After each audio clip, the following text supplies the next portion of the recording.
मुळात दिग्दर्शन येण्यासाठी एडिटिंग येणं खूप आवश्यक आहे. अतुल बरोबर भाषेवर कमालीचं प्रभुत्व असतं लागणार, कमालीचं प्रभुत्व असतं आणि ते लालित्यपूर्ण पद्धतीने म्हणता येणार. म्हणजे भाषेवर प्रभुत्व बऱ्याच जणांचं असतं, पण त्यांचं बोलणं ऐकताना छापखान्यातले खेळ ऐकतोय असं वाटतं. अतुलच्या लालित्यपूर्ण पद्धतीने बोलायचं ते फारच ब्रिलियंट होतं. म्हणजे आपण मायेला खूप घाबरतो, प्रेमाला तर घाबरतोच, पण आपण माया करायचं विसरून गेलोय स्वतःवर आणि समोरच्यावर. कारण सतत प्रत्येक गोष्टी मागे कॅल्क्युलेशन आहे. मग वाद झाले काही झालं तर शेवटी कॉल माझा असतो, तो डिरेक्टर म्हणून, तर ते मी करतो.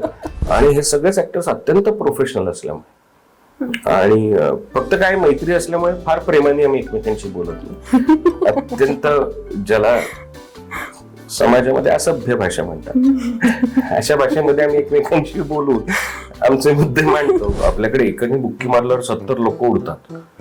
ते जर दाखवलं तर आपला प्रेक्षक वर्ग ते स्वीकारणार आहे.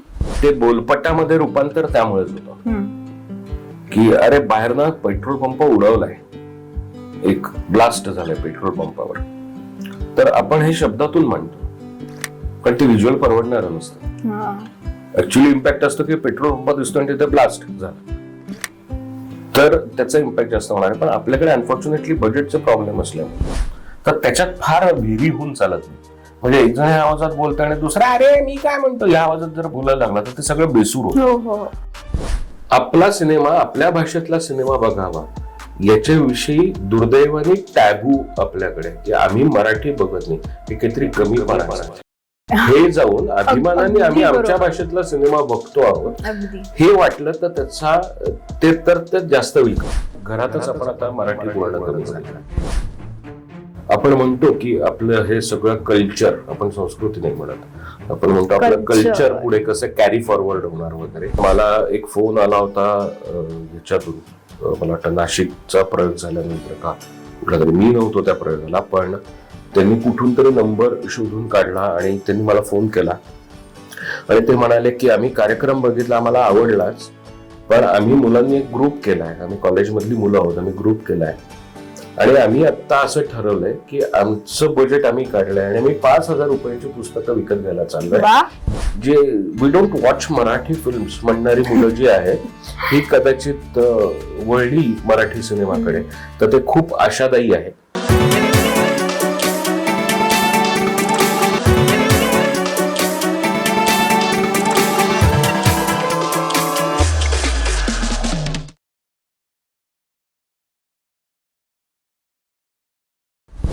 हाय हॅलो नमस्कार. ट्रोलीस्कोप या चॅनलवर मी रुचामुळे तुमचं मनापासून स्वागत करते.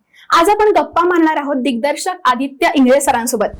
अलिबाबा आणि 40शीतले चोर, पाऊल वाट, आत्ताच नुकताच प्रदर्शित झालेला माया हा चित्रपट, बिनलग्नाची गोष्ट हा चित्रपट आणि आंधळी कोशिंबीर अशा चित्रपटांचे यांनी दिग्दर्शन केलं आहे. एक कष्टपैलू आणि हरहुन्नरी दिग्दर्शक अशी त्यांची ओळख म्हणायला हरकत नाही. आणि आज त्यांच्यासोबत गप्पा मारताना मला जाम मजा येणार आहे, कारण ऑफ द कॅमेरा आमचं भरपूर बोलणं झालंय आणि त्यांनी मला अनेक गोष्टी सांगितलेल्या आहेत. त्यामुळे ज्या ऑफ द कॅमेरा आम्ही बोललो त्याच आता तुमच्या समोर येणार आहेत. पण याची सुरुवात आपण गोड करूयात. द बेकर्स गट या ब्रँड कडून सरांना एक छोटीशी भेटवस्तू. उत्तम. याच्यामध्ये सर भरपूर केक्स आहेत, वेगवेगळ्या व्हरायटीचे आहेत, अगदी बकलावा पासून आईस्क्रीम, फालुदा, चॉकलेट आणि आपल्याला प्रत्येक वेळी असं काहीतरी गोड खाताना वाटतं ना, काहीतरी गिल्ट असं की आपण खूप गोड खातोय, तर ते सगळे गिल्ट फ्री आहेत कारण त्याच्यामध्ये मैदा अजिबात नाहीये. त्यामुळे तुम्ही बिनधास्त खाऊ शकता. आणि तसं काही प्रॉब्लेम नाही. गिल्ट आकारावरून तुमच्या लक्षातच आलं असेल की आम्ही फार गिल्ट घेणारी लोक नाही. व्हेरी नाईस, छान आहे. तर तुम्हाला हेल्प पण देणार आहेत. Thank you very much. So bakers गट कडून एक छोटस गिफ्ट. आणि आता मी सरांना म्हणाले की दिग्दर्शक आहेत पण त्यासोबत सर कथा, पटकथा आणि संवाद सुद्धा लिहितात. तर सुरुवात आपण यापासूनच करू की सर तुम्ही कथा, पटकथा, संवाद लिहितात आणि आता दिग्दर्शकही आहात. तर या तिन्हींचा तुम्हाला कशा पद्धतीने फायदा झाला दिग्दर्शन या क्षेत्रामध्ये? ऍक्च्युली उलट आहे थोडस. मी आधी दिग्दर्शक म्हणून काम करायला सुरुवात केली. मी संजय सुरकर यांना असिस्ट करायचो. मी दिग्दर्शन करतच होतो, पण साधारण मला आठवते सिरियलच्या सुमारास आम्ही ज्या वेळेला काही वेळेला अडचणी येतात की लेखक तिथे नसतो आणि किंवा काही सीन्स होऊ शकत नाही, तर असं एक दोनदा घडलं की त्यावेळेला तिथे सुरकराने मला सांगितलं की काय करतील रे, जरा बघ तर. आणि त्यावेळेला मी 1-2 सीन लिहिले आणि ते त्यावेळेला त्यांना आवडले. कदाचित तिथून सुरुवात झाली असावी. मग त्याच्यानंतर सिनेमा सुरुवात झाला. मग पाऊलवाट पहिला सिनेमा होता तो अभिराम बडकमकरांनी लिहिलेला होता. नाटक होतोच करत. वेगवेगळ्या लोकांचे संस्कार खूप होत गेले. म्हणजे गिरीश जोशींसारखा लेखक, प्रतिमा कुलकर्णी, की या लोकांकडून मी खूप शिकत होतो. समीर कुलकर्णी, अभिराम बडकमकर यांच्याकडून प्रत्येकाची शैली वेगळी आहे, गोष्ट सांगण्याची पद्धत वेगळी, पण त्यांच्या सांगण्याच्या पद्धतीतून माझ्यावर नकळत लेखनाचे संस्कार होत होते. आणि लेखन म्हणशील तर असं मी नाही फार लेखन केलेलं. मी फक्त चित्रपटाकरताच स्क्रीन प्ले, कारण तो थोडासा तांत्रिक भाग असतो पटकथा करताना. त्याला तुम्हाला एडिटिंगचं सुद्धा भान ठेवावं लागतं, डोक्यात ठेवून स्क्रीन प्ले करावा लागतो. बऱ्याच वेळेला काय होतं की लेखकाचं एक्सप्रेशनचं माध्यम हे संवाद असतं. तर किंवा तो ज्या वेळेला लिहितो आणि त्यातून पर्टिक्युलरली आपल्याकडे नाटक लिहिणारे जे लेखक आहेत त्यांना सगळं शब्दातून व्यक्त होण्याची सवय असते किंवा ते संस्कार झालेले असतात. माध्यमांतर ज्या वेळेला होतं त्यावेळेला स्क्रीन प्ले होताना बऱ्याच वेळेला शब्दांची गरज नसते, कारण ती चित्रभाषा आहे. पण त्यावेळेला ते कसं एक्सप्रेस होणार आहे हे कळायला हे लेखकांना कदाचित काही काही वेळेला लक्षात येत नाही आणि त्याच्यासाठी ते त्याहीसाठी संवाद लिहितात. मग हे ज्यावेळेला थोडंसं मला असं व्हायला लागलं की अरे इथे गरज नाहीये, किंवा काही ठिकाणी मला जे एक्सप्रेस व्हावं असं वाटतंय ते या भाषेतून नाही उंचाळणार, त्याच्यातून मी ती लिहायला सुरुवात केली. आणि मग मी ते बरोबर समीर कुलकर्णी बरोबर किंवा या सगळ्यांबरोबर लिहायला लागलो, शिकलो. म्हणजे आधी दिग्दर्शन आणि मग लेखन तुमचं सुरू झालं? उलट झालं. मी आधी दिग्दर्शन शिकलो, मग मी एडिटिंग शिकलो आणि मग मी लेखन. अच्छा, तुम्ही एडिटिंग पण करता? करत होतो मी पेशवाई सिरीजच्या. अच्छा, म्हणजे ते जे एक थोडं म्हणतो ना की थोडंसं अगदी किचकट काम जे आहे ते तुम्ही करत होता? हा, म्हणजे कारण मुळात दिग्दर्शन येण्यासाठी एडिटिंग येणं खूप आवश्यक आहे. मी त्या अर्थाने ते जास्त शिकलो. म्हणजे त्याचा किस्सा असा आहे की आम्ही सिरियल शूट करत होतो त्यावेळेला आम्ही भोरला शूट करत होतो आणि इकडे पुण्यात एडिटिंग सेटअप होता. आणि आम्ही दिवसभर शूट करायचो आणि त्यावेळेला बीटा टेप होत्या आणि त्या टेप्स घेऊन मी इकडे यायचो आणि रात्री एडिट करायचं, त्याला म्युझिक करायचं आणि सकाळी ते कुरिअरने मुंबईला पाठवायचं. अशी एक सिस्टीम आमची बसली होती. तर मी ते असिस्टंट होतो आणि मी डिरेक्ट केलेलं दिवसभराचं शूट केलेलं घेऊन पुण्यात यायचो आणि त्या एडिटर बरोबर बसायचो. तर तो एक नवीन एडिटर होता काही दिवस, तो बिहारचा होता आणि नाईट शिफ्ट होती आणि तो 9ला आला की 9:30 म्हणायचा हमको तो नींद आ गई साहब, अभी हम सोते हैं थोडी देर. आणि डेडलाईन्स असायच्या खूप की सकाळी ती गेलीच पाहिजे टेप. आणि पूर्वी ते खूप म्हणजे ते बीटा टेप्स तिकडे जायच्या, मग ते क्वालिटी चेक व्हायचं, मग ते सँक्शनिंग आलं की मग ते फायनल व्हायचं. असं प्रोसेस खूप जास्त होती प्रॉपर डिजिटल सुरू व्हायच्या आधी. तर असं 2-3दा झालं आणि मला प्रेशर यायला लागलं की हा काही करत नाही. आणि तो झोपायचा किंवा झोपेत काहीतरी ऑपरेट करायला लागायचा. तर मी त्याला एक दिवस म्हटलं तू झोप आता. तोपर्यंत मी बघत होतो हा कसं करतोय. आणि एक दिवस काय तो इतका गाढ झोपला, काय त्याचं झालं होतं माहित नाही. तो उठेच हलवून सुद्धा नाही बाद मी करता हूं करत. आणि मला टेन्शन म्हणजे प्रेशर यायला लागलं की हे सकाळी कसं जाणार सगळं. म्हणून मी एका पॉइंटला म्हटलं काय होईल ते जाईल बघू, तसंही हा काही करत नाही. म्हणून मी ते सगळ्या टेप्स घेतल्या, बसलो आणि रात्रीत मी एपिसोड एडिट केला. कारण तो कसं करायचा होता हे मी बघत होतो, कसा करत होता किंवा टेक्निकल गोष्टी थोडीशा माहिती होती. त्यामुळे एडिट 6 नावाचं सॉफ्टवेअर होतं त्यावेळेला ते. आणि त्याच्यावरती मी ते एडिट केलं, मी त्याला म्युझिक लावलं आणि मी सकाळी रिव्ह्यू करत होतो अख्खा एपिसोड पहाटे. त्यावेळेला हा उठला आणि म्हणला चलो अभी कुछ करते हैं. तर म्हणलं अभी एक ही करते अब घर जाओ, ये हो गया है मैं भेज रहा हूं. आणि थोडं टेन्शन होतं की ते होते का नाही, पण ते काय टेक्निकली थ्रू झालं, काही प्रॉब्लेम आला नाही. मग तिथून मी ते काही दिवस मी ते एडिटही करतो. म्हणजे तुम्हाला ते जमलं थोडक्यात असं म्हणायला हरकत नाही. पण त्याच्यात मी शिकलो खूप जास्त. कारण बऱ्याच वेळेला शॉर्ट वेस्टेज ज्याला म्हणतात ना, की अननेसेसरी शॉर्ट्स किंवा अननेसेसरी फुटेज सगळंच वाया घालवतं. पैसे, वेळ, शूटिंगचा वेळ आणि कन्फ्युजन ज्यांनी क्रिएट होतं. तर हे टाळायचं कसं, तुम्ही प्रिसाइज कट टू कट सिनेमात जाताना कसं करायचं हे मी त्या दरम्यान खूप जास्त शिकलो एडिटिंग मध्ये. म्हणजे एकदम परफेक्ट एडिटिंग पण जमलं, परफेक्ट दिग्दर्शनही जमलं, लेखनही जमलं. परफेक्ट नाही म्हणता येणार, पण लोकांना अपील शिकलो होत आहे. मी. पण सर आता खूप वेळा हा एक डिफरन्स मी ऐकते की जेव्हा तुम्ही स्वतः लेखक असता आणि तुम्ही दिग्दर्शक असता वर्सेस फक्त तुम्ही दिग्दर्शक असता, त्याच्यामध्ये थोडासा डिफरन्स येतो. तुम्ही या दोन्ही भूमिका बजावल्या आहात, तर याच्यामध्ये तुम्ही कशा पद्धतीने बॅलन्स आजपर्यंत केलाय? नाही, मी स्क्रिप्ट वरती आधी खूप काम करतो लेखकांबरोबर, म्हणजे त्यांच्या बरोबर. त्याच्यातही चुका होतात, नाही असं नाही. खूप वेळेला म्हणजे एडिटिंग येत असलं, लेखन येत असलं तरी काही काही गोष्टी राहून जातात. पण मी पूर्ण स्क्रिप्ट दुसऱ्यांनी लिहिलेलं असलं तरी मी पूर्ण माझ्या हाताने लिहून काढतो स्क्रिप्ट. कारण त्याच्यात बऱ्याच वेळेला कळतं की काही गोष्टी अजून काय नेसेसरी आहे, अजून काय हवंय किंवा अजून काय नकोय, हे त्या प्रोसेसमध्ये जास्त कळतं. मग मी ते लेखकांबरोबर डिस्कस करून की हे नको आहे किंवा हे हवंय, मग वाद झाले काही झालं तर शेवटी कॉल माझा असतो, तो डिरेक्टर म्हणून, तर ते मी करतो. पण म्हणजे मला काय म्हणून, मी दुसरा लेखक असला तरी मी त्याच्याबरोबर काम करतोच. अच्छा, म्हणजे ते तुमचं दोन्ही बॅलन्स असा साधला जातोच. आतापर्यंत तुमचे जे काही चित्रपट आले त्यापैकी बऱ्याच सिनेमांमध्ये असं आहे की जास्त कलाकार आहेत, म्हणजे मल्टी स्टारर मूवी आपण म्हणतो तसं आहेत. तर एवढ्या मोठ्या कलाकारांसोबत सतत जेव्हा तुम्ही काम करता तेव्हा तुम्हाला त्यांच्या पद्धती, ह्या सगळ्या गोष्टी आणि स्वतःच्या गोष्टी दोन्ही जुळवून घ्यायला कुठे प्रॉब्लेम होतो का? आणि झाला तर तुम्ही कशा पद्धतीने हँडल करता? असं येत नाही. याचं कारण अगदी खरं सांगायचं असं मल्टी स्टारर नाही. माझ्या सिनेमात असतात 5-6 पात्र, पण ते सगळे स्टार्स असतात. करेक्ट. गंमत अशी की हे स्टार आहेत पण हे सगळे ऍक्टर्स आहेत आणि हे सगळे माझे खूप जुने मित्र आहेत. आम्ही कॉलेज पासूनचे बरोबर मंडळी आहोत. म्हणजे नाटक करताना नाटकाच्या काळापासून, एकांकिकांच्या काळापासून आम्ही बरोबर असल्यामुळे मैत्रीचा झोन जास्त आहे. दुसरं असं की हे सगळे अत्यंत प्रोफेशनल ऍक्टर्स आहेत, त्यामुळे आणि त्यांचा विश्वासही आहे की हा जे सांगतोय ते आपण करू. म्हणजे आधी डिस्कशन्स होतात, पण असं जनरली फार कधी प्रॉब्लेम आला नाही कोणाचाच. रितसर आम्ही आधी नाटकासारखं वाचन करतो, त्यावेळेला भरपूर डिस्कशन होतं की हे बरोबर वाटत नाही, हे हवंय, हे नकोय, आणि त्याप्रमाणे मी बदलही करतो किंवा त्यांना काही प्रॉब्लेम असेल तर मी समजावून सांगतो. पण असा फार क्लॅशेस किंवा कॉम्प्लिकेशन्स काही येत नाहीत त्या अर्थाने. कारण शेवटी काय की सिनेमा हे दिग्दर्शकाचं माध्यम आहे आणि दिग्दर्शकाची व्हिजन असते जी बघितल्याशिवाय कळत नाही, कारण ते कामही तुकड्यांमध्येच करत असतात. त्यामुळे कशानंतर काय लागणार आहे किंवा कुठला शॉट काय सांगणार आहे हे तशा अर्थाने ऍक्टर्सना माहित नसतं. त्यामुळे तो फायनल कॉल दिग्दर्शकाचाच असायला हवा की ज्याला माहिती आहे त्या. आणि हे सगळेच ऍक्टर्स अत्यंत प्रोफेशनल असल्यामुळे आणि फक्त काय मैत्री असल्यामुळे फार प्रेमाने आम्ही एकमेकांशी बोलत नाही.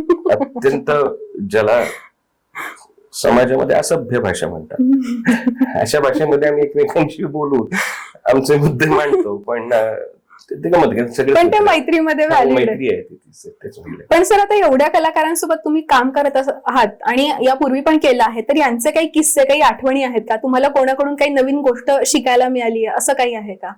खूपच, म्हणजे किस्से असं नाही आठवत, पण मला काम करण्याची पद्धत, ऍक्टरला लागणारा वेळ, द्यावा लागणारा वेळ.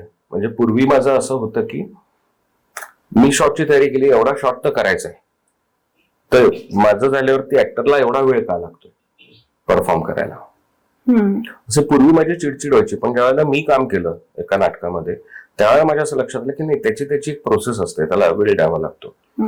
किंवा हे सगळे ऍक्टर्स असे की कित्येक वेळेला, म्हणजे आता मायाचा सांगायचा किस्सा, तर लंडनमध्ये रात्री 9:15 अंधार व्हायचा आणि नाईट शिफ्ट अशी करता यायची नाही. आम्ही ज्या घरामध्ये शूट करत होतो तिथे 10 ते 10च फक्त ते लोकेशन मिळायचं, आणि तिथे पद्धत अशी 10 म्हणजे 10ला घर सोडायचं सगळं आवरून.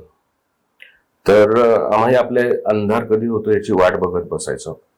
अशा वेळेला त्या अर्ध्या पाऊण तासात पूर्ण तुम्हाला सिक्वेन्स करावा लागतो, कारण सगळी काचेची घरं, त्यामुळे बाहेर अंधार झाल्याशिवाय काहीच करता येत नाही. म्हणजे पडदे लावलेत आणि अंधार केलाय किंवा अशा पद्धतीची काहीच सोय नाही. तर ते झाल्यानंतर त्याच्यात शॉट्स घेऊन त्याचं लाइटिंग करून सीन करायचा, तर त्याला खूप वेगात काम करावं लागतं. आणि तिथे सिद्धार्थ चांदेकरचा एक सीन आहे, तुम्ही बघाल त्याच्यात, की सिद्धार्थ आणि मुक्ताचा रात्री ते डायनिंग टेबलवरती दोघं बोलत असतात. तो लिटरली सिद्धार्थनी त्याचं सगळं कटिंग जेवढं होतं त्या सगळ्याचे वन टेक ओके आणि कुठेही फरक नाही एवढाही. तर मग आधी त्यांनी त्याची खूप जास्त रिहर्सलही केली होती आणि ऍक्टर्स वरती काय काय वेळेला या गोष्टींचं प्रेशर येतं अनफॉर्च्युनेटली, की म्हणजे माहिती असतं की खूप घाईत काम करायचंय पण परफॉर्म करताना तुम्हाला ती घाई दाखवून चालत नाही. त्याच्यात तो सीन जसा आहे तसाच करायचा आहे. म्हणजे एकीकडे घड्याळ बघतात लोक आणि तरी तो त्यात शांतपणे आपल्याला बोलायचंय. हे ऍक्टरसाठी खूप अवघड असतं. पण ही मंडळी सगळी इतकी प्रोफेशनल आणि गुणी मंडळी आहेत आणि मराठीत तर आपल्याकडे सगळेच जण त्यातून नाटकातला माणूस असला की ते फारच सोपं जातं करायला. ऍक्च्युली सर, आता तुम्ही मायाचा उल्लेख केलाच आहे. मायाचा ट्रेलर आता झालाय आणि आता मूव्ही पण रिलीज झाला माया. तर एकटेपणावर कुठेतरी भाष्य करणारा हा चित्रपट असं सगळ्या ठिकाणी याच्याबद्दल म्हटलं जातं.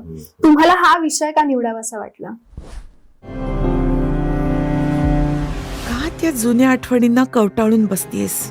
उभं आयुष्य आहे तुझ्या समोर. तू प्लीज माझ्या आयुष्यात ढवळाढवळ करणं थांबव आता. Leave me alone. जशी काय वेळ छाया. एकतर मला स्वतःला असं वाटतं की मे बी नाही, हल्ली काळाची गरज आहे. कारण भविष्यात सगळ्यात मोठा कुठला आजार असू शकतो तर मला वाटतं की तो एकटेपणा असू शकतो. म्हणजे माझ्या बिनलग्नाच्या गोष्टीमध्ये समीर कुलकर्णींनी लिहिलेलं वाक्य मला आवडलंय. मला तो चित्रपट फार आवडलाय. म्हणजे मी 2-3 वेळा बघितला. एकदा असा एकटीने, मग अजून 4 जणांना जमा करून की हे बघा. आणि त्यातल्या ज्या गोष्टी आहेत त्या बिंग नवरा बायको फार रिलेट होतात. म्हणजे मला त्यातलं एक वाक्य प्रियाचं प्रचंड आवडलंय की गादी आवरली आणि उषा पडल्या त्याच्या तोंडवर करून. तर खरंच होतं की असं तोंडवर करूनच उषा पडलेल्या असतात. गादी फक्त आवरून बाहेर माणूस नाही पडू शकत. तर हे खूप रिलेटेबल गोष्टी आहेत. चहा गरम करत ठेव म्हटलं तर फक्त पातेलं गॅसवरती ठेवलंस. बेड आवरायला सांगितला, उषा तशाच तोंडवर करून पडलेल्या. 8 दिवस झाले फ्रीज गळतोय. प्रत्येक गोष्ट इनकम्प्लीट. समीर कुलकर्णींनी त्या सगळ्या डिटेल्स आधीपासूनच लिहिलेल्या होत्या. आणि मायामध्ये एक प्रकार आहे ना, म्हणजे कुठलाही सिनेमा करताना आणि आता विशेषतः आमच्या वयामध्ये अर्धवट वयामधले आम्ही जे दिग्दर्शक आहोत असं म्हणू आपण, की जे ना धड म्हातारे आणि ना तरुण आहेत, स्वप्नांपेक्षाही वास्तवाकडे कल जास्त जातो. की फॅन्टसीज बघण्यापेक्षा आपल्या आजूबाजूला काय चाललंय या गोष्टी जास्त बोचायला लागतात. आणि अशा वेळेला ते व्यक्त होताना आपोआप मुख्य प्रॉब्लेम हाच जाणवतो आपल्या आजूबाजूला असलेला. आणि हा बरेच दिवस जाणवणारा प्रॉब्लेम आहे. बरं, त्याच्यात खूप फॅक्टर्स आहेत. म्हणजे आपण हे चूक बरोबर असणे ही परिस्थिती आहे. मग त्याच्यात मध्ये ग्लोबलायझेशन होतं, तुमचं जग बदलतं, तुमचं सांस्कृतिक बदल होतो, त्याच्यानंतर कधीतरी एकदम कोविड येतो, तुम्हाला मरणाचीच भीती प्रचंड घालतो आणि त्याची भीतीही जाते. त्याची रिएक्शन म्हणून माणूस वाटेल तसा जे मिळेल ते घ्यायला लागतो, कारण कधी जाऊ हे सांगता येत नाही. अशा सगळ्या पेंड्युलम याच्यामध्ये डायलेमामध्ये आपण असतो. आणि त्यावेळेला त्याचं रिफ्लेक्शन एकटेपणाकडे जायला लागताना दिसतं की सगळं आहे पण तरीही काहीतरी मिसिंग आहे.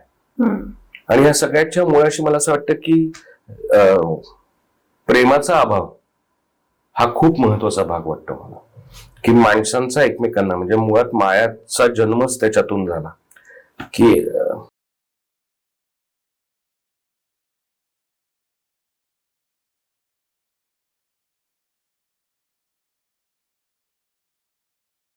मायामध्ये निरपेक्षता जी आहे तेच आपल्यातून जायला लागलं, कारण आपणच आपल्यावर प्रेम करेन असं झालं.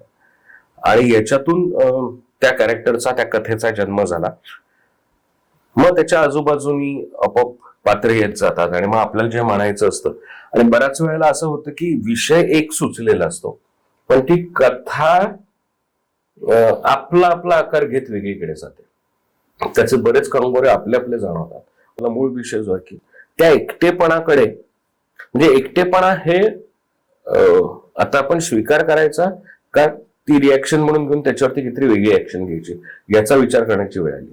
कारण माणूस माणसाला पारखावायला लागलाय, मायेला पारखावायला लागलाय. आणि आपल्या नकळत होत आहे. म्हणजे आपल्याकडे आजूबाजूला कोलाहल असतो, खूप गोंधळ असतो, गोंगाट असतो, पण आपल्याला हळूहळू कोकिळेचा आवाज ऐकवणं बंद झालंय. ऍब्सोल्युटली. तर तो ऐकवायला तर खूप सोपं होईल. अच्छा, म्हणजे यामधून तुम्हाला वाटलं की आपण माया हा चित्रपट उभा करावा. मायामधली तुम्हाला सगळ्यात आवडलेली गोष्ट कोणती आहे? मायाच पूर्ण सिनेमा. कारण म्हणूनच मी ती खूप मनापासून स्वतः प्रोसेस एन्जॉय केली. म्हणजे प्रत्येक जण करतो आणि प्रत्येकच सिनेमा करतो, पण काय काय वेळेला काही ठिकाणी काही कॉम्प्रोमाइजेस करावे लागतात, काही बदल करावे लागतात, काही अडचणी येतात. मग ते प्रोडक्शन पासून ते बरोबर. सगळ्या लेवलला, फायनान्शियल किंवा तुम्हाला काय काय वेळेला हवे ते ऍक्टर्स मिळत नाहीत. मग तिथे सुद्धा एक क्रिएटिव्ह कॉम्प्रोमाइज असतंच. फॉर्च्युनेटली मायाच्या बाबतीत तसं झालं नाही. जी मंडळी डोक्यात ठेवून लिहिला होता हा सिनेमा, तीच सगळी मंडळी सिनेमात आहेत, तेच सगळेजण आहेत. आणि ते शूटही जसं करायचं होतं तसंच करता आलं. त्यामुळे कॉम्प्रोमाइजेस करायला लागतात, पण तरी एक ऍट कोर आपण म्हणतो ना की त्याचं सॅटिस्फॅक्शन मिळतं, ते खूप जास्त मिळालं मला मायाचं. म्हणजे जसं तुम्ही इमॅजिन केलं तसाच तो आज पडद्यावर आलेला आहे. बऱ्यापैकी. सर, आता तुम्ही म्हणालात कॉम्प्रोमाइज करावं लागतं, तर मला हा प्रश्न बरेचदा मराठी चित्रपटांबद्दल पडतो की मराठी चित्रपटामध्ये एखाद्या डिरेक्टरचं विजन असतं की मला काहीतरी खूप मोठ्या लेवलला न्यायचं आहे, पण कुठेतरी बजेट, मार्केटिंग यामध्ये प्रत्येक वेळी कॉम्प्रोमाइज करावं लागतं का? म्हणजे मी फक्त मराठी सिनेसृष्टी, मराठी चित्रपट याबद्दल विचारते. मी उलट म्हणतो, फक्त मराठी नाही, जगातल्या कुठल्याही सिनेमात हे करावं लागतं. म्हणजे स्पिलबर्ग यांना सुद्धा करावं लागतं, परदेशातल्या सिनेमांनाही करावं लागतं. कारण तुमची एक विजन असते, तुम्ही एक स्वप्न बघताय, ते तुम्ही बघत असता त्यावेळेला त्याला काही मेनू कार्ड नसतं ते वास्तवात उतरवायला. पण जेव्हा ते वास्तवात किंवा पडद्यावर उतरवायचं असतं त्यावेळेला 100 गोष्टी येतात आणि कॉम्प्रोमाइजेस करावीच लागतात. ती किती करायची आणि त्याला काय पर्याय निर्माण करायचे, हा खूप मोठा टास्क आहे आणि चॅलेंज आहे. पण याचा इम्पॅक्ट होतो का चित्रपटात? हो, 100% होतो, 100% होतो. आणि म्हणूनच काही स्क्रिप्ट अशी असतात, म्हणजे आपल्याकडे अनफॉर्च्युनेटली ते बोलपटामध्ये रूपांतर त्यामुळेच होतं की अरे बाहेरनं पेट्रोल पंप उडवलाय, एक ब्लास्ट झालाय पेट्रोल पंपावर, तर आपण हे शब्दातून म्हणतो, पण ते व्हिज्युअल परवडणारं नसतं. ऍक्च्युअली इम्पॅक्ट असतो की पेट्रोल पंप दिसतो आणि तिथे ब्लास्ट झाला, तर त्याचा इम्पॅक्ट जास्त होणार. पण आपल्याकडे अनफॉर्च्युनेटली बजेटचे प्रॉब्लेम असल्यामुळे आणि मग ते असा बोलपट व्हायला लागतो की सगळ्या गोष्टी बोलण्यातून व्हायला लागतात. एका दृष्टीने मराठीमध्ये संवादांची खूप मोठी परंपरा आहे, त्यामुळे ती आपली स्ट्रेंथही आहे. म्हणून आपण अजून तरुण आहोत. म्हणजे मराठी सिनेमात आपल्याला बजेटचा एकीकडे कॉम्प्रोमाइज करावं लागलं तरी शब्दातून, म्हणजे आपण ते काय म्हणू, त्याचं कॉम्प्रोमाइज म्हणून जरी शब्द असले तरीही शब्द आपल्याकडे खूप ताकदीचे आहेत. आपली भाषा फार सक्षम आहे, त्यामुळे संवादांवरती बऱ्याच वेळेला आपल्याकडे सिनेमा तरुण जातो असं म्हणलं तरी हरकत नाही. पण हो, म्हणजे कॉम्प्रोमाइजेस करावे लागतात आणि तो प्रॉब्लेम येतोच. म्हणजे कित्येक गोष्टी त्यामुळे नाही शूट करतात, कारण त्याला योग्य जोपर्यंत बजेट मिळत नाही तोपर्यंत तो नाही करता येत. आणि आपल्याकडे काय की आपल्याकडे साऊथ इंडियन फिल्म सारखा ना डेडिकेटेड प्रेक्षक वर्ग नाहीये. सिनेमाला जिथे मला दृश्यमानता येते, ऍक्च्युली रिअलिस्टिक काहीतरी दिसायला लागतं, तिथे मी माझा परिसर त्याच्यात बघायला लागतो. आणि तो जर मला मिळाला नाही माझा परिसर त्याच्यात, तर मी तर डिस्कनेक्ट होतो. त्यामुळे तो बऱ्याच वेळेला प्रॉब्लेम येत असावा की आपल्याकडे प्रेक्षक का नाहीये, त्याचा हेही कारण आहे. बरोबर. पण सर, खूप वेळा ना मराठी मुव्हीजचं कंपॅरिझन हे बॉलिवूडशी किंवा तेलुगू मुव्हीजशी केलं जातं किंवा साऊथ इंडियन मुव्हीज मी म्हणेन. मग तिथे आपल्याला असं कुठे वाटतं का की मराठी चित्रपट कमी पडतोय म्हणून हे कंपॅरिझन सतत होतंय, किंवा तिथे बेस्ट म्हटलं जातं की इथे ह्या पद्धतीचं आहे आणि आपल्याकडे अजून बाळबोधच विषय घेतले जातात असं? खरंच म्हणजे मी कमेंट्स वाचलेले आहेत लोकांचे, लोक प्रत्यक्ष बोलतानाही म्हणतात की मराठीमधले विषय अजून थोडे बाळबोध आहेत काही, त्या मानाने यांनी बघा किती छान विषय घेतलाय, हा का नाही आपण घेऊ शकत मराठीमध्ये, हे होतं. तर मग याबद्दल तुमचं काय मत आहे? ह्या गोष्टी होतात, पण मला असं वाटतं ही कंपॅरिझन चुकीची आहे थोडीशी. कारण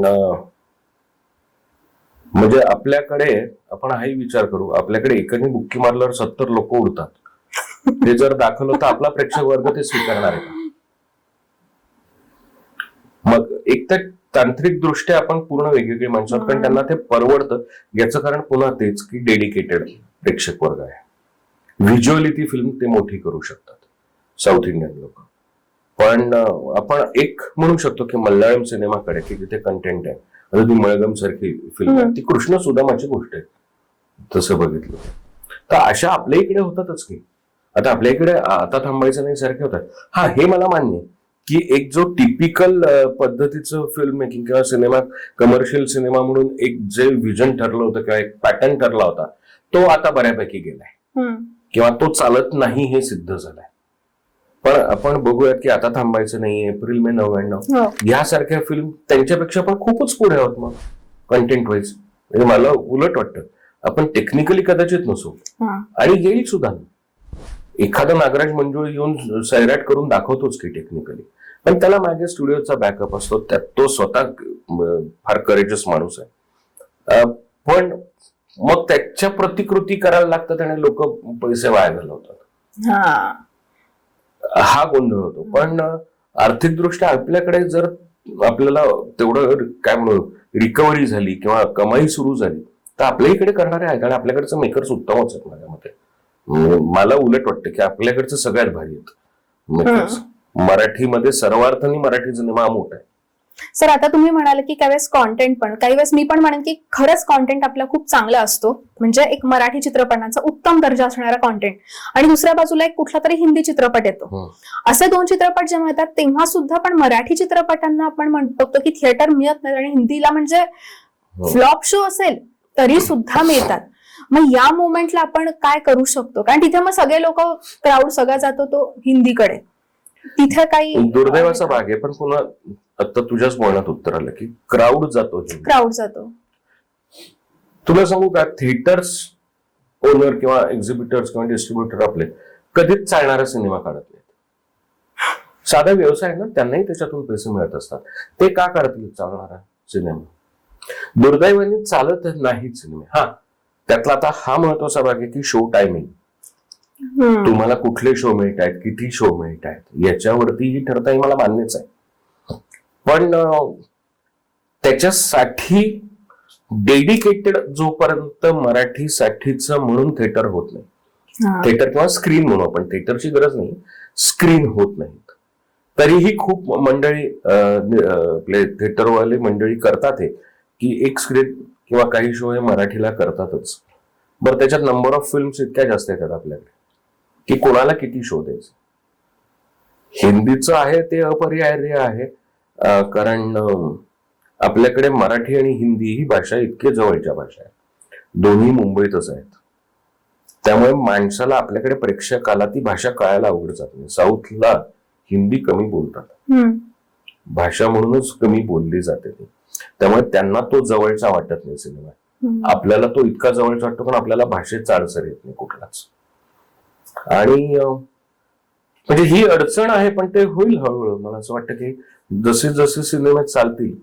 मला उलट वाटलं की गेल्या काही वर्षांमध्ये आपण बघितलं तर थोडंसं असं अल्टरनेट होत होतं की एखाद वर्ष नाटकं खूप चालायची, सिनेमे चालायचे नाहीत. मग नंतर असं व्हायचं की नाटकं चालत नाही, आता नाटक व्यवसाय बंद पडणार, इथपर्यंत चर्चा होते. मग परत नाटकं चालायला लागतात, मग त्या दरम्यान सिनेमे चालत असतात. हे अल्टरनेट होत होतं. मला वाटतं मागचं वर्ष असं आहे की ज्याच्यामध्ये दोन्ही गोष्टी चांगल्या अर्थाने जातात, त्याचं पर्सेंटेज काढलं तर आपण. त्यामुळे हा प्रॉब्लेम होईल, सुटेल पण तो, कारण तो असं काही नाहीये की म्हणजे मराठी सिनेमा लावायचाच नाही असं थिएटरवाल्यांची धारणा आहे, किंवा ते काही कट कारस्थान आणि कपट करून आपल्याला बाजूला काढतात असं काही नाहीये. उलट ती मंडळी सपोर्ट करतातच उत्तम. आणि जर व्यवसाय होत असेल तर ते का करतील? हो, ही पण एक गोष्ट आहे. सर, आपण चित्रपटांबद्दल बोलत आहोत, चित्रपटांमधल्या यशाबद्दल बोलत आहोत, पण यामध्ये घवघवीत यश सध्या तुम्हाला मिळतंय ते म्हणजे लाभले आम्हाचं भाग्य. या कार्यक्रमाबद्दल तुम्ही काय सांगाल? मराठी भाषेवरचा हा कार्यक्रम आहे. आपल्याला मराठी भाषेला अभिजात दर्जा मिळाला आणि आपली इतकी प्रचंड मोठी साहित्य संपदा आपल्या भाषेत आहे ज्याचा अभिमान आपण बाळगायला हवा.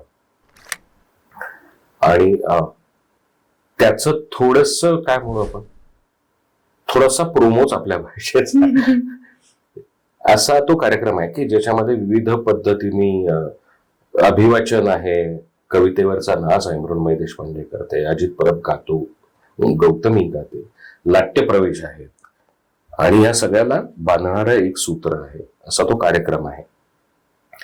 मला आनंद याचा होतो. आता याचे आमचे देशाविदेशात सगळीकडेच प्रयोग चालले. सुरुवातीची याचा पहिला प्रयोग झाला EMS लंडनला, लेस्टरला. पण आपल्या इथेही त्याला तितकाच उत्तम प्रतिसाद मिळतोय आणि मला आनंद आहे याचा. हाऊसफुलच होतोय, हो, मला वाटतं हो, सगळ्याच हो. ठिकाणी हाऊसफुल आहे. होय, पण त्याचा आनंदाचा भाग असा आहे, मला वाटतं की ही सगळी कलाकारांची जी फौज आहे त्यामुळे लोक उत्साहाने, आनंदाने आणि विश्वासाने येतात आणि तो विश्वासास पात्र ठरलाय कार्यक्रम. की लोक झाल्यावरती हे म्हणतात की आम्हाला आनंद मिळाला, आम्ही पुढच्या पिढीला सांगू. ते करण्यामागचा उद्देश असा आहे की आपल्या घरातच आपण आता मराठी बोलणं कमी झालंय आणि आपण म्हणतो की आपलं हे सगळं कल्चर, आपण संस्कृती नाही म्हणत, आपण म्हणतो आपलं कल्चर पुढे कसं कॅरी फॉरवर्ड होणार वगैरे. तर ते करताना आपणच ते मुळात करत नाही आहोत याचं भान आणि याच्याविषयी अवेअरनेस थोडासा हे व्हावा अशी इच्छा होती हे करण्यामागे, आणि तसं ते होत आहे. दुसरी गोष्ट आनंदाची अत्यंत म्हणजे तरुण मुलांची संख्या खूप आहे कार्यक्रमाला येणारी, जी सुरुवातीला नव्हती. ज्यावेळेला मुलं उत्साहाने येऊन सांगतात की तुम्ही म्हणताय तसं आम्ही एक पुस्तक तरी विकत घेऊ, आता आम्ही जाऊन पुस्तक विकत घेऊ. किंवा मला एक फोन आला होता ह्याच्यातून, मला वाटतं नाशिकचा प्रयोग झाल्यानंतर का कुठला तरी, मी नव्हतो त्या प्रयोगाला, पण त्यांनी कुठून तरी नंबर शोधून काढला आणि त्यांनी मला फोन केला आणि ते म्हणाले की आम्ही कार्यक्रम बघितला, आम्हाला आवडलाच, पण आम्ही मुलांनी एक ग्रुप केलाय, आम्ही कॉलेजमधली मुलं आहोत, आम्ही ग्रुप केलाय आणि आम्ही आता असं ठरवलंय की आमचं बजेट आम्ही काढलंय आणि आम्ही 5,000 रुपयांची पुस्तकं विकत घ्यायला चाललोय, जी आम्ही घेणारच आहोत आणि आमच्या मित्रांनाही वाटणार आहोत. तर मला असं वाटलं की माझा कार्यक्रम करण्यामागचा उद्देश सफल झाला की हे जेव्हा पोचत आहे तर हा खूप हे एकीकडे उत्साहवर्धक आहे.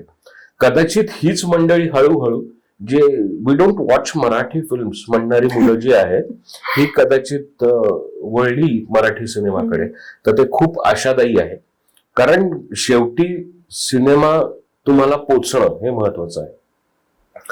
तांत्रिक दृष्ट्या आपलाही सिनेमा आता चांगलाच व्हायला लागलाय, असं काही नाही की आपले सिनेमा अत्यंत गरीब दिसत आहेत, घाणेरडे दिसत आहेत, पण आपला सिनेमा, आपल्या भाषेतला सिनेमा बघावा याच्याविषयी दुर्दैवाने टॅबू आपल्याकडे की आम्ही मराठी बघत नाही, हे काहीतरी कमीपणाचे.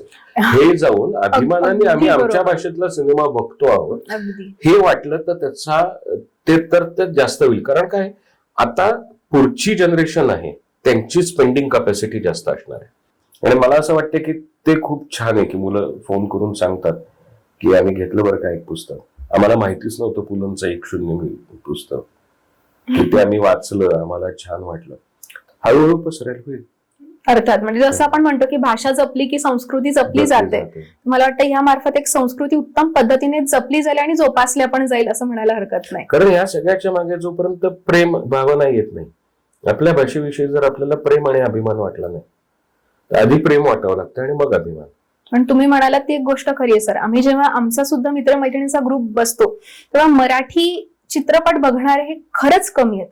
म्हणजे तो तुम्ही या लँग्वेज मधला तो बघितला का, त्याचा हा डब झालेला हा बघितला का, हे चालेल, मराठी नाही असं म्हणतात. दुर्दैवानी ना मला राग कुठल्या गोष्टीचा येतो, हीच मंडळी म्हणतात की मराठी का नाही चालत आणि वी डोंट वॉच मराठी. मग तुम्ही एकदा येऊन बघा ना, तुम्ही जरा थोडस काढून बघा ना आपल्याकडे काय काय झालं सिनेमा, काय होतात. काही आवडत नसतील बरं, तुम्ही केवळ दुसऱ्या भाषेतले आहेत की एक ते क्रेज आणि फॅड म्हणून तुम्ही बघता दुसऱ्या भाषेतले सिनेमे, चांगलीच गोष्ट आहे. मग आपला सिनेमा दुसऱ्या भाषेतला समजून तरी बघा, आपला सिनेमा सबटायटल मध्ये बघा, तो आवडेल कदाचित.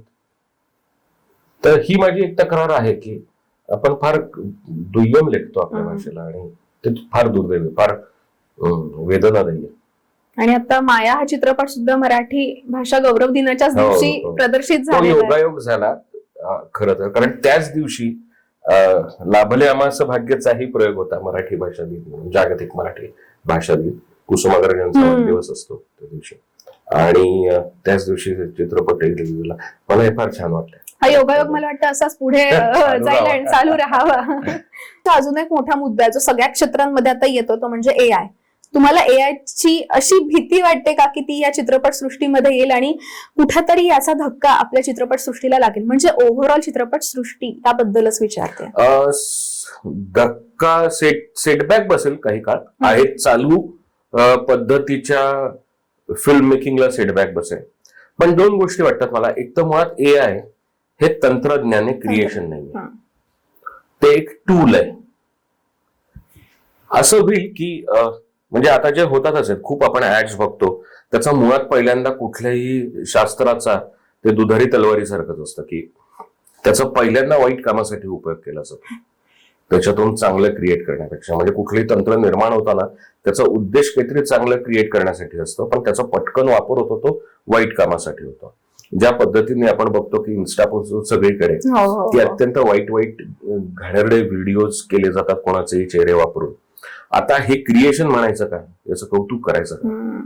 सुदैवाने ते AIच त्याच्याविषयी कदाचित घृणा निर्माण करेल की हे असं होतं तर हे नको वापरायला, असं होऊ शकेल. पण मला असं वाटतं की ते बदलेल, ते व्हॅल्यू एडिशन करेल ज्यांना वापरायचंय त्यांच्यासाठी. आणि दुसरी गोष्ट अशी की हे ठीक आहे की सिनेमे होतील वगैरे, पण जिवंतपणा कुठून आणणार आणि विचार कुठून आणणार? म्हणजे आता ChatGPT वरती तुम्हाला कविता वगैरे करून मिळतात असं मी ऐकलंय की तुम्ही तुम्हाला काय हवंय ते सांगा आणि तुम्हाला त्याच्यावरती कविता करून मिळतात. पण मग त्यात सौंदर्य कुठून आणणार? हा प्रयत्न मी केला, कारण मी 4-5 अशी वाक्य म्हणजे प्रॉम्प्ट टाकलं व्यवस्थित ChatGPTला आणि की मला यावरून 2 बालकविता हव्या आहेत, तर कोणत्या येतील? मग त्या जे वाचल्यानं मग त्यापेक्षा मला असं झालं की हे काय लिहिलेलं आहे, हे म्हणजे फक्त ते टला ट रला र जोडतो म्हणजे त्याचं काम कारण बरोबर आहे ना, तो माणूस नाहीये, त्याला संवेदना नाहीये. माणसाला जोपर्यंत संवेदना आहे तो संवेदनशील आहे. माझा प्रॉब्लेम यायला कसं कळणार आहे माझ्या आत काय चाललंय त्याचा, ते ChatGPTला कसं कळणार आहे? आणि त्याच्यातून येणारं माझं एक्सप्रेशन आहे ते मला त्यांना नॅरेट करावं लागेल. जसं कॉम्प्युटर आल्यावरती झालं होतं की अरे बापरे माणसांच्या नोकऱ्या जाणार, इंडस्ट्रियलायझेशन पासून आपण बघितलं तर हे हा काळ येतोच कन्व्हर्जनचा कुठल्याही पद्धतीचा. पण असं होईल असं मला नाही वाटत पर्सनली, कारण आता नाटक आहे ही जिवंतच कला आहे. नाटक AI मध्ये कसं करणार? म्हणजे तुम्ही पुतळे आणून मग कठपुतली आपल्याकडे खूप पूर्वीपासून आहे, ते जास्त रंजक आहे. बरोबर. त्यामुळे आय डोंट थिंक त्याचा योग्य वापर होईल, त्याने अजून एनहान्समेंट होईल, कदाचित प्रोडक्शन पॉइंट ऑफ व्ह्यूने काही त्याचा उपयोग होऊ शकेल. काही कारणामुळे काही अडलं असेल, थांबलं असेल तर त्याच्यावरती ते सोल्युशन काढू शकेल. म्हणजे काय बाबा काही ठिकाणी सेट्सचा प्रॉब्लेम आलाय, पण मग तुम्ही क्रिएट करू शकता आहात त्याच्यावरती. म्हणजे तांत्रिकदृष्ट्या आपण जास्त नक्कीच त्याचा फायदा आहे. अगदीच. सर आता आपण ह्याच्याबद्दल या सगळ्या टेक्निकल गोष्टींबद्दल बोलू, आपण पुन्हा चित्रपटांकडे येऊयात. मी तुमच्या एक चित्रपटाचं नाव घेईन आणि त्या चित्रपटामधली तुम्हाला आवडलेली एक गोष्ट तुम्ही मला सांगा काय. मला तुमच्याकडून त्यांच्या सगळ्या किस्से आणि आठवणी ऐकायला फार जास्त इंटरेस्ट आहे. तर आपण सुरुवात आंधळी कोशिंबीर पासून करू की आंधळी कोशिंबीर मधलं तुम्ही काय सांगा? मामा. मी पहिल्यांदा मामांबरोबर काम केलं आणि मराठी सिनेमात काम करणाऱ्या, दिग्दर्शन करणाऱ्या, लिहिणाऱ्या प्रत्येकाचं ही एकदा तरी इच्छा असते की मामांबरोबर. सुदैवानी मला माझी ती इच्छा पूर्ण झाली. जरा दडपण होतं, पण ज्या सहजपणे मामांनी होकार दिला आणि ऐकल्यावरती मला म्हणाले की छान आहे, वेगळं आहे. आणि वेगळं म्हटलं बाबा वेगळं काहीच नाही मामा, मी आहे तसं. मी म्हणले की मी बऱ्याच दिवसात अशी भाषा बोललो नाहीये, मला या भाषेची मजा येते. आता माझ्यासाठी ते खूप मोठं सर्टिफिकेट होतं, खूपच मोठं सर्टिफिकेट होतं. तर ती बरं बाकी सगळेच मित्रमंडळी, हेमंत ढोमे, अनिकेत विश्वासराव, आनंद इंगळे, ऋषिकेश जोशी, बंधू मौशी, वंदना गुप्ते, प्रिया बापट, मृण्मयी देशपांडे. आता यातले कोण माणसं सरळच आहे की असताना सगळ्या काय गोंधळ धुळपळत असणार आहे. एकाला एक पूरक आहे, त्यामुळे ती मजा होती, सगळी धमाल असायची सेट होती. म्हणजे कित्येक वेळेला असं व्हायचं की वरती ऋषिकेश जोशी काहीतरी किस्सा सांगतोय कुठला तरी, आनंद इंगळे आहे आणि सगळेजण आजूबाजूला, म्हणजे आमचं लाइटिंग चाललं होतं, मला आठवते संध्याकाळचं एक सिक्वेन्स, आणि मी आणि पुष्पांग आमचं झालं आणि म्हटलं अरे दिसत नाहीये कोणीच इथे आजूबाजूला, कुठेच सगळे बघा बघा बघा बघा बघा, हळूहळू इव्हन लाईट मध्ये एक एक दोघच दिसत आहेत. तर वरच्या मजल्यावरती ऋषिकेश जोशी जे काही किस्से सांगत होता आणि आनंद इंगळे यांचं जे काही चाललं होतं, त्यांनी सगळेजण तिथे जमले होते, गडाबडा लोळत होते, हसत होते आणि खाली आम्ही आपले बसलो. शेवटी ओरडून बोलवावं लागले की आता चला जरा सिनेमा पण शूट करू. मामा सगळे जण होते, मामांचं मोऱ्यांचं चाललं होतं सगळं. ते वेगळी मजा, ती मजा असतेच. आणि अलिबाबा आणि चाळीशीतले चोर, अलिबाबा चाळीशीतले चोरचं स्क्रिप्ट म्हणजे विवेक बेळ यांनी ज्या पद्धतीने, काय ते नाटक खूप वेगळं आहे. हो, नाटकात 3च सीन आहेत सलग 2-2 पिरियड. पण त्याचा सिनेमा करताना विवेक बेळांनी ज्या पद्धतीने तो स्क्रीन प्ले मध्ये कन्व्हर्ट केला ते फार ब्रिलियंट आणि फार अवघड होतं. कलाकारांना समजायला सोपं केलं. पण त्याच्यामधले कलाकार यांच्याबद्दल काय सांगणार? अनफॉर्च्युनेटली एक आपल्यामध्ये नाहीये, दुर्दैवाने नाहीच. अतुल बरोबर. सर, आम्ही त्याच्या आधी अजित परब, आनंद इंगळे, पुष्कर श्रोत्री आणि अतुल अशा चौघांना घेऊन मी एक कार्यक्रम केला होता, आम्ही आणि आमचं बाप, पु ल आणि आत्र्यांवरती. त्याच्याने जगभर प्रयोग केले त्यांच्या साहित्यावरती. त्यात अतुल ज्या पद्धतीने वाचायचा, भाषेवर कमालीचं प्रभुत्व असलेला नट, कमालीचं प्रभुत्व असलं आणि ते लालित्यपूर्ण पद्धतीने म्हणता येणार. म्हणजे भाषेवर प्रभुत्व बऱ्याच जणांचं असतं, पण त्यांचं बोलणं ऐकताना छापखान्यातले खेळ ऐकतोय असं वाटतं. अतुल ज्या लालित्यपूर्ण पद्धतीने बोलायचा ते फारच ब्रिलियंट होता. तो अत्यंत खरं तर छोटा रोल होता अलिबाबा मधला, पण पुन्हा ते मैत्रीच्या प्रेमाखातरच सगळ्यांनी केलं. सुबोध काय, मुक्ता काय, मधुरा काय, सगळेच जण. म्हणजे उमेश बरोबर मी पहिल्यांदा काम केलं होतं, श्रुती बरोबर पहिल्यांदा. मला सगळ्यात सरप्राइझिंगली म्हणजे काय म्हणू आपण, छान आनंद झाला तो श्रुतीचा. कारण श्रुतीबद्दल मला काहीच ऍक्टर म्हणून इंटरॅक्शन नव्हते. उमेश तरी काय आपण अदरवाईज बघत असतो काम, आणि किंवा नाटकाच्या दरम्यान गाठी भेटी व्हायच्या, अदरवाईजही व्हायच्या. श्रुतीचं तसं नव्हतं, पण ती इतकी सिन्सिअर मुलगी आहे की तिने एकदाही, म्हणजे साधं मला सांगावं लागायचं की काय काय जरा बघा ना जरा टचअप वगैरे, इतकं त्यांनी दुर्लक्ष केलं होतं. आणि कामावर कॉन्सन्ट्रेशन, की कुठेच मी आता कशा अर्थाने हिरोईन असं काही नव्हतं. आणि काम ज्या समजुतीने तिने काम केलंय ना, ते मला फारच कौतुकास्पद वाटलं तिचं.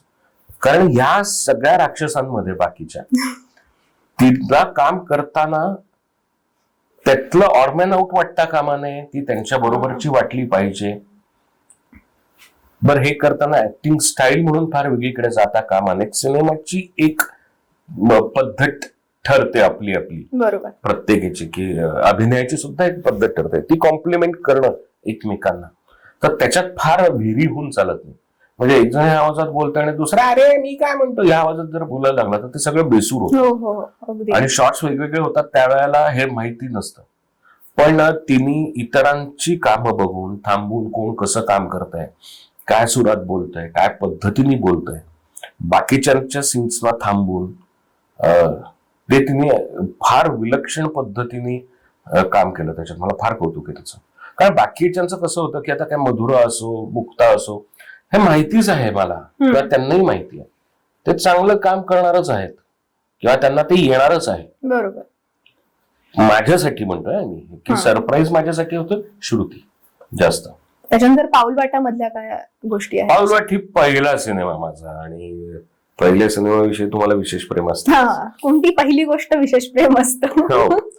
त्याच्या आधी मी असिस्टंट म्हणून काम करत होतो सुखांत नावाच्या सिनेमाला. बरं. आणि त्या दरम्यान नरेंद्र भिडे, तोही नाही आपल्यात, पण बबड्या मला एक दिवस म्हणला की आता काय झालं, आपण करूयात ना सिनेमा. तर म्हटलं करायचं तर आहेच मला, म्हणजे करूयात, म्हणजे त्याच्यासाठीच चाललंय सगळं. पण म्हटलं अरे निर्माता नको का, आपल्याला कोण देणार. त्याच्यावर म्हटलं चल बघूयात आपणच करू प्रोड्यूस. म्हटलं तू काही वेड आहेस का, असं कसं प्रोड्यूस. म्हटलं चल तर. म्हणून मी त्याच्या एका मित्राकडे गेलो.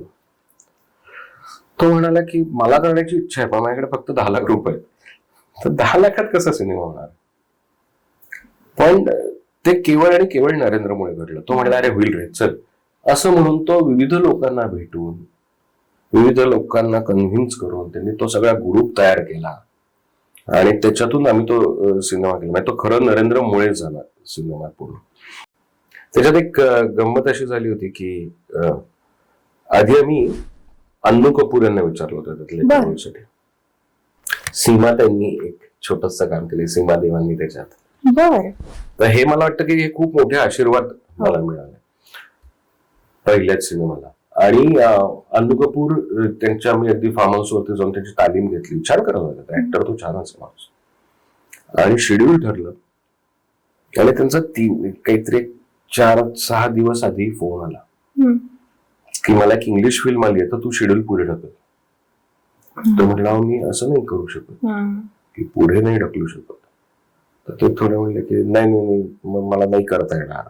सो ते थोडस आमच्यात वाद झाला. तर म्हणजे ठीक आहे तुम्ही करू नका, तुमचा चॉईस आहे.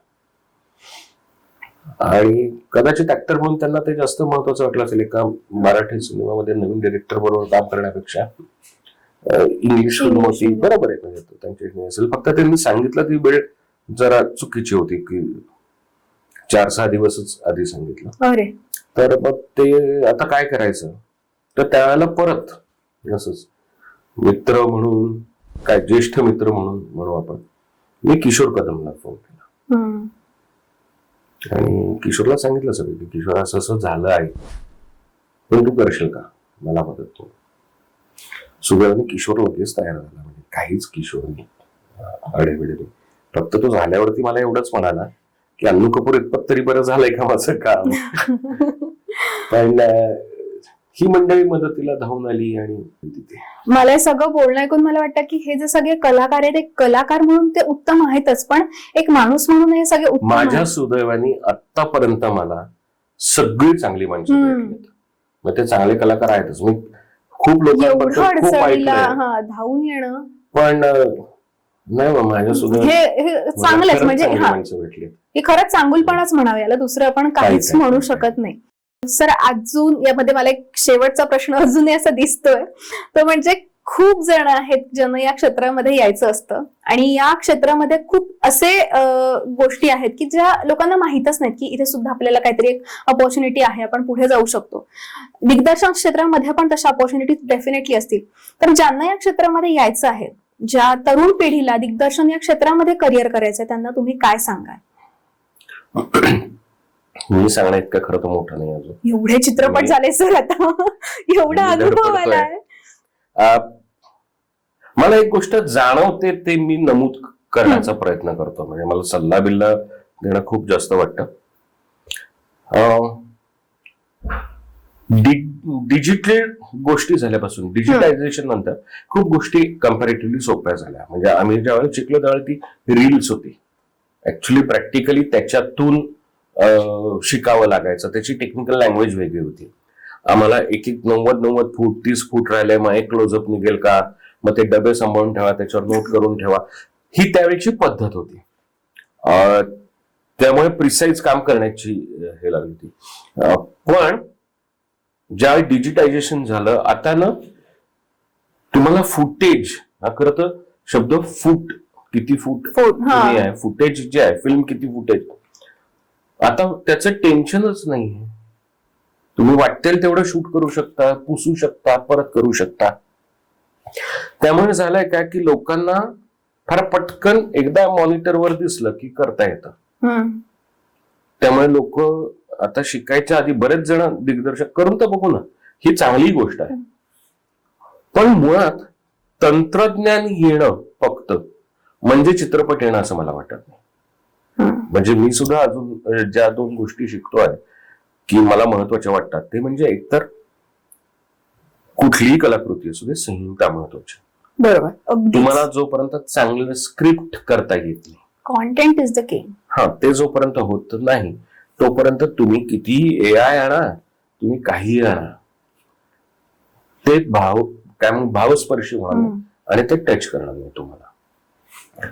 आणि दुसरी गोष्ट की खूप लिमिटेड रिसोर्सेस मध्ये काम करणं ही गोष्ट वेगळी.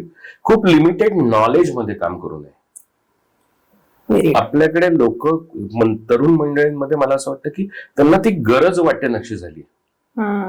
कारण तंत्रज्ञान बरोबर आहे, पण माझ्या आजूबाजूला आधी काय घडून गेलंय, काय पद्धतीचे सिनेमे होऊन गेलेत, काय आपली सांस्कृतिक पार्श्वभूमी काय आहे, आपली नैतिक सोसायटीची नीतिमत्ता काय आहे, इथपासून विचार होत नाहीत. चिंतन, मनन हे खूप, आणि मंथन या तिन्ही गोष्टी कमी होतात असं मला वाटतं. कारण एक्सप्रेशनची घाई जास्त आहे. तर आधी इम्प्रेशन्स तर क्रिएट होतात तुमच्यावर, मग एक्सप्रेस व्हा. ते चूक नाहीये, एनर्जी आहेच त्यांच्याकडे, त्यामुळे एक्सप्रेस व्हा असं वाटणं ही सगळ्यात ब्युटिफुल गोष्ट आहे, ही सगळ्यात सुंदर गोष्ट आहे. पण ते करताना फक्त आपण केलं तेवढंच विश्व आहे असं समजून न करता, थोडं आपण कुठल्या समुद्रातला एक थेंब आहोत याची जाण आली तर जास्त चांगलं काम होऊ शकेल असं मला वाटतं. त्यामुळे मी नमूद करतो, हा सल्ला नाही, प्रत्येक जण आपापल्या आयुष्याचे झगडत असतो ते त्यांच्या पद्धतीने. नाही उगाच दुर्गाचार्यासारखं आमच्या वेळेला असं होतं आणि तुमच्या वेळेला असं वगैरे मला काही म्हणायचं नाही, कारण या पिढीचे प्रॉब्लेम्स जास्त आहेत, खूप जास्त आहेत, त्यांना खूप जास्त झगडा आहे, नॉर्मल झगडा. पण त्याच वेळेला तो बराचसा ओढून घेतलेलाही आहे. आपला चॉईस असतो. जसं एकटेपणा हा आपला स्वीकार असतो, तसंच आहे की नॉलेज न मिळवणं हा सुद्धा आपला स्वीकार आहे, ते चांगलं नाही आहे असं मला वाटतं. तेच इम्प्रेशन असल्यावर मग एक्सप्रेशन आहे. मला वाक्य खूप आवडलं, ते कुठेतरी मी नंतर यूज करेन की इम्प्रेशन असल्यावर मग एक्सप्रेशन येतं. मला वाटतं हा एपिसोड तुम्हाला सगळ्यांनाच खूप आवडला असेल, कारण या एपिसोडमध्ये शिकण्यासारखं जेवढं मला आहे तेवढंच तुम्हाला आहे. ज्या तरुण वर्गाला यायचं दिग्दर्शन या क्षेत्रामध्ये त्यांना सुद्धा नवीन दिशा यामार्फत नक्कीच मिळाली असेल. आता तुमच्यासाठी एक छोटासा प्रश्न, आणि तो प्रश्न म्हणजे असा की सरांचा तुम्हाला सगळ्यात आवडलेला चित्रपट कोणता आणि का? या प्रश्नाचं तुम्ही उत्तर आम्हाला कमेंट बॉक्समध्ये कळवा, आणि त्यापैकी जो लकी विनर असेल त्यांना देणार आहोत आम्ही एक छानसं गिफ्ट. धन्यवाद.